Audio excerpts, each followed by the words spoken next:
Hey, what's up guys? Welcome back to another video. This one's going to be a little different than what I usually do. This one is more geared toward newer traders, newer investors, people who have, usually my videos are a little bit more advanced, getting into fundamentals or whatever it is. This one is more geared toward everybody, just sharing what's the difference between Forex and stonks or stocks, if you want to be boring. Before we get into that, before we get into the differences, and more specifically, I guess I'm going to talk about trading differences, not necessarily investing, because obviously I'm a trader. I'm going to talk more on the trading side of things, right? And I have done both. I've traded stocks. I started out in stocks, seriously started out in stocks for about a year-ish, maybe a little more, and then I switched over to Forex. So I do know a little bit about stocks. But before we do that, please like this video if you get value from it and subscribe for more content like this or trade recaps or really anything trading related. Subscribe because I will be uploading it. Now, with that being said, let's get into it. So, first, let's just talk about the differences between these two different exchanges. The Forex market is money. The stock market is companies, shares, ETFs, etc. It's basically companies and baskets of things, ETFs, like maybe different sectors like energy or tech or whatnot. But basically, stock market is stocks or shares of companies. The Forex market is currency. Forex, foreign exchange currency, aka money, exchanging US dollars for pounds or the Japanese yen for the Australian dollar, basically just exchanging different types of currencies. That's the Forex market.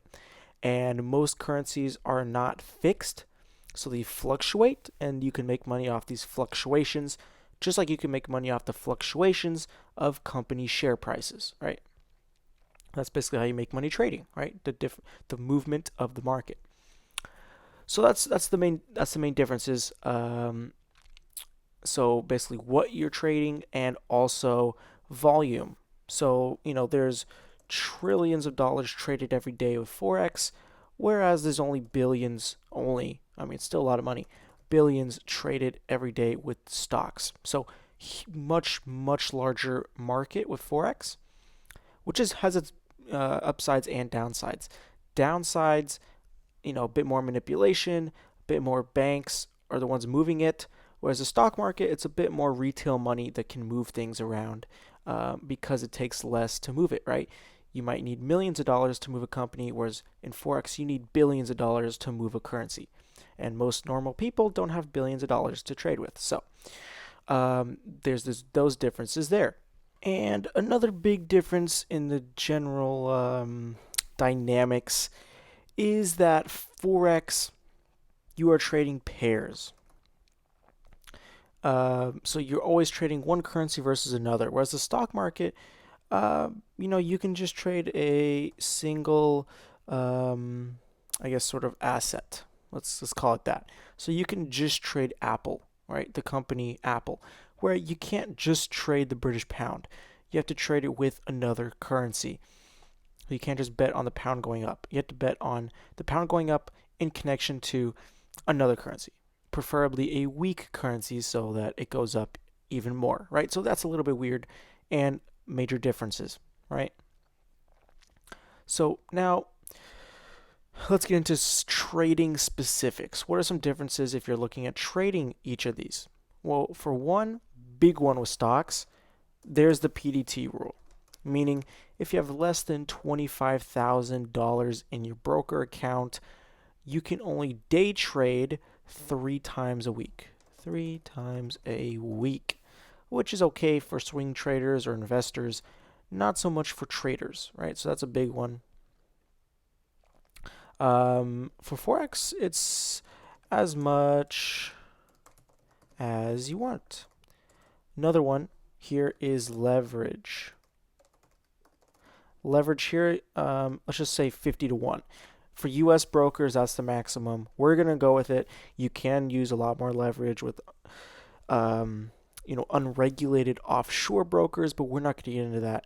Leverage up to 50 to 1 leverage for Forex. So if you have, let's say, $1,000 in your account, you can trade $50,000 positions, which sounds like a lot. I'm going to share with you real quick why it's really not that much.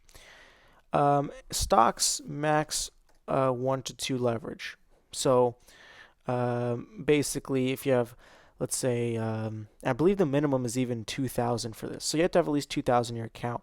The leverage here is, and Forex, there's no minimums.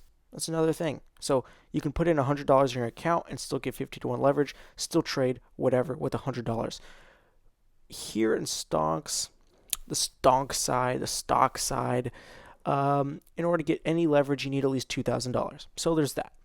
And it's only 1 to 2 leverage. So if you have $2,000 in your account, you can buy $4,000 worth of Apple stock, let's say. So back, however, to this leverage on the Forex side. Why is 50,000 not that much? Well, in the stock market, let's say you put in 50,000, you bought 50,000 worth of Apple, and in a month, let's say it's worth 10% more.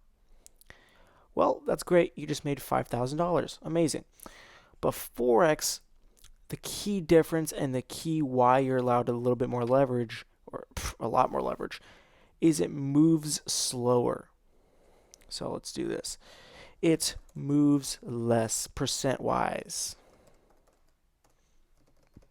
So that means, a really good move in Forex is like 1%. That's a solid move, is 1%. 1% is a good move. Whereas in stocks, that might actually be 10% is a good move for a stock, right? So, a decent move is 1%. 1% of this is $500, right? And that's a good move, right? A lot of people try to catch 0.5% or 0.20%. So actually this $50,000 position, you might only make $100, $50, $200, right? And you might only be risking that much money. So a $50,000 position in Forex, is not as much as it seems, which is why you have so much leverage, right? So those are the main things. Again, they're just different. I'm not here to tell you Forex is better, because it's really not. They're just different. It's depends on your personality, what interests you more, Obviously, Forex, you're looking more at broader countries. Stocks, you're looking more specifically, usually at a single company. Unless you're trading like, the S&P. Then you're sort of looking at bigger dynamics, similar to what you'd be looking at in Forex. But that's another key difference, right? So those are the main ones. These are the main things. I think I've covered a good amount, especially for newer traders, newer investors. That was a lot to take in. Let me know if you want a part 2, go more specifically, give you guys even more differences. But I think that's good for now. I think that's a lot of info, and it gives a good solid grasp of the differences between the two. They're very different markets.